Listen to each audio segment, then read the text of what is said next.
what is your message right now to therapists? And how can they show up for their clients, their white clients, their clients of color?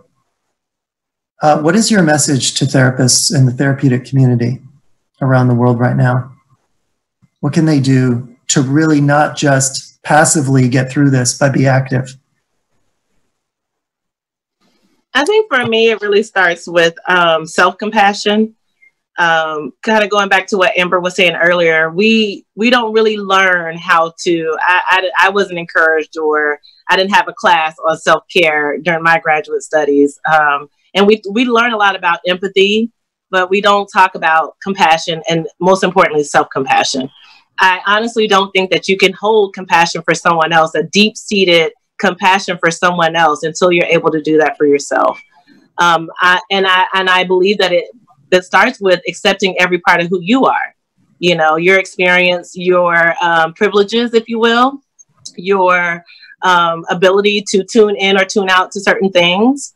And that goes for everyone. You know, as a Black woman, I'm deeply tuned in, and I believe that's a privilege.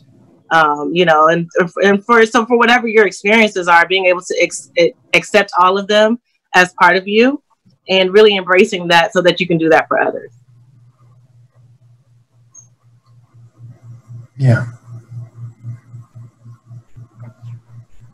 One of the things that I've been highlighting, kind of piggybacking off that self-compassion kind of piece, is the idea that a lot of people feel that the action part of it is somebody else's role. I'll leave that to the experts. My increased awareness is about as much as I can do. It's more than I thought I could do, but that has to end there. And it's almost my professional effort to desperately plead that they not do that. It's like, this can easily be a fad. This could easily be, you remember that time in 2020? Yeah, it got real serious, but then things are back to normal.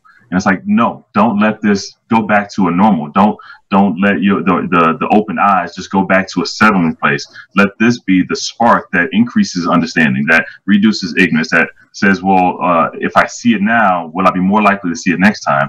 And then most importantly, to find out what your role is. You may not be the one with a bullhorn shouting loudly and rallying a crowd. But whether it's outward and active, or maybe just donations or volunteering, or maybe it's just in the counseling room or wherever you're at, you can plant seeds that can be a part of the change.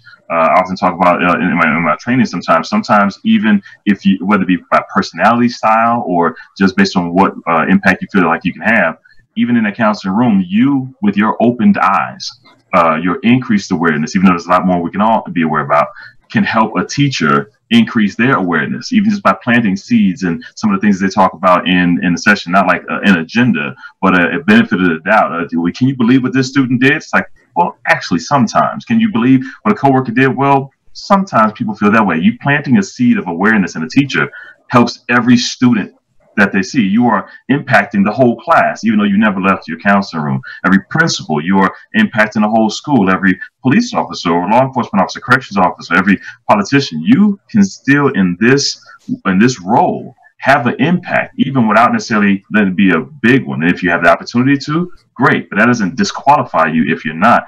And so figure out what your role is. We can't all do the same things, but we can all do something, because if we keep it going, it can grow. We can, you don't know what you don't know until you start, but if you're at least willing to, which has been a great thing to see now, more people willing to see what they either just didn't know was there, or may have gotten a hint of, but it was too scary to even go there. And now people are willing to get past that scary barrier cautiously. And so I want to fan that flame. I want to get that spark and say, there's more there. Don't let it be a fad. Find your role and make a change. Yeah. So I like what you said, Zach, about what you're learning about yourself and some of the feelings, some of the parts of you that have come up around just the delay in that awareness kind of blossoming, that awareness getting your attention. So I think that that's a really great place to start too for white clinicians, is doing that introspective work, going inside, right, and examining where you're at in regards to this conversation. And and accepting where you're at, and having compassion for where you're at, and what might need to be different, right? And then having conversations with other white clinicians about that, right? Getting together with other clinicians about, I have some notes here about, right, examining your own racial biases as a white clinician, you know, and examining some of the things that, some of the ideas or beliefs that you might have, some implicit beliefs about Black people seeking therapy. You know, what are the sensations that come up for you in the past when you've had a Black patient or someone that wasn't white? You know, like going back and examining that. What were the ideas, the thoughts about that patient? What were the fears of being a therapist to that patient? You know, and what does it mean for you? What does it mean for you to be a white therapist? You know, actively engaging in, I'm hoping, anti-racist work in your therapy office. You know, what does that mean for you? Also, developing a healthy white identity and culture.